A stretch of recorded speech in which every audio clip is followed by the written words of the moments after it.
सरकार विकास के लिए तत्पर, सांसद कीर्तिवर्धन सिंह। गोड्डा देश के लोकप्रिय प्रधानमंत्री माननीय नरेंद्र मोदी जी के नेतृत्व में केंद्र की भारतीय जनता पार्टी सरकार द्वारा पेश किया गया वर्ष 2023 से 24 का बजट देश के विकास का एजेंडा ही नहीं, बल्कि यह देश के लिए अगले 25 वर्षों के लिए विकसित अर्थव्यवस्था की बुनियाद रखने वाला ब्लूप्रिंट है।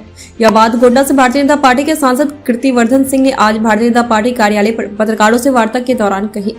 पत्रकार वार्ता के दौरान भारतीय जनता पार्टी के जिला अध्यक्ष अमर किशोर कश्यप भी उपस्थित रहे। गोड्डा सांसद ने कहा कि देश के वित्त मंत्री माननीय निर्मला सीतारमण द्वारा पेश किए गए आम बजट में प्रखर चिंतक पंडित दीनदयाल उपाध्याय जी की उस अवधारणा की झलक दिखती है, जिसमें उन्होंने कहा था कि समाज के अंतिम पायदान पर खड़े व्यक्ति के चेहरे पर खुशहाली लाए बिना समाज के सर्वांगीण विकास की कल्पना नहीं की जा सकती है। उन्होंने कहा कि आजादी के अमृत काल में प्रस्तुत 75वां आम बजट ईज ऑफ लिविंग को बढ़ावा देने पर जोर देने वाला बजट है। यह दुनिया में सबसे तेज गति से देश को विकास की राह दिखाने वाला तथा भारत को सुपर इकोनॉमी पावर बनाने वाला बजट है। गोड्डा सांसद ने बताया कि इस बजट में नागरिकों के लिए बड़े अवसर उपलब्ध कराने, विकास व रोजगार सृजन को मजबूत प्रोत्साहन प्रदान करने तथा व्यापक आर्थिक स्थिरता को मजबूत करने की बात कही गई है। भाजपा सांसद ने कहा कि मोदी सरकार ने इस बजट के माध्यम से पुरानी टैक्स व्यवस्था को समाप्त कर मध्य वर्ग के नौकरी पेशा लोगों को ऐतिहासिक तोहफा दिया है। अब नौकरी पेशा लोगों को 7 लाख की आय पर कोई टैक्स नहीं देना होगा।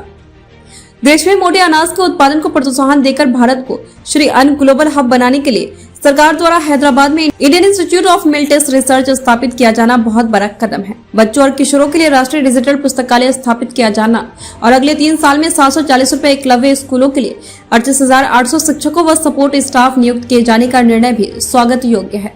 उन्होंने कहा कि सरकार ने अगले 3 साल के अंदर 1 करोड़ किसानों को नेचुरल फार्मिंग में मदद करने के लिए कृषि ऋण का लक्ष्य बढ़ाकर 20 लाख करोड़ किए जाने का निर्णय लेकर एक स्वागत योग्य कदम उठाया है। सांसद कीर्तिवर्धन सिंह ने कहा है कि मोदी सरकार के बजट में महिला सम्मान विकास पत्र जारी करने का निर्णय भी महिला सम्मान की दिशा में एक मील का पत्थर है। इस योजना के लागू हो जाने से अब महिलाओं को 2 लाख के सालाना बचत पर 7.5% ब्याज मिलेगा। वरिष्ठ नागरिकों के बचत खाते में रखी जाने वाली रकम की सीमा 4.5 लाख से बढ़ाकर 9 लाख किए जाने का निर्णय भी एक अच्छी पहल है।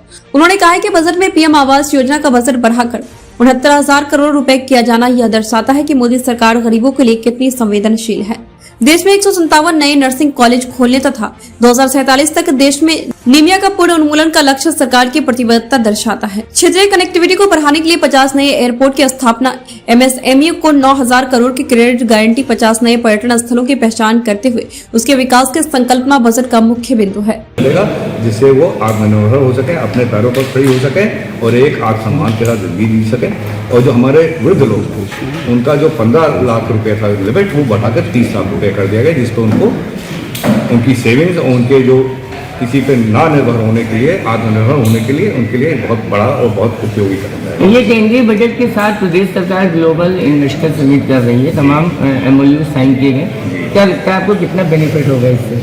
ये देखिए, ये एक कॉन्फिडेंस या एक विश्वास दिखाता है उद्योगपतियों में, उद्यमियों में कि हमारी सरकार के ऊपर कितना बड़ा विश्वास उनका हो गया है कि इतने लाखों करोड़ के ये साइन हुए हैं। और जब ये चीज़ें, ये बिजनेस यहाँ बढ़ेगा तो उसमें स्वाभाविक है कि हमारे ही लोगों को वहाँ पे इसमें रोजगार मिलेगा, नौकरी मिलेगी, हमारे ही उत्तर प्रदेश का बजट और बढ़ेगा।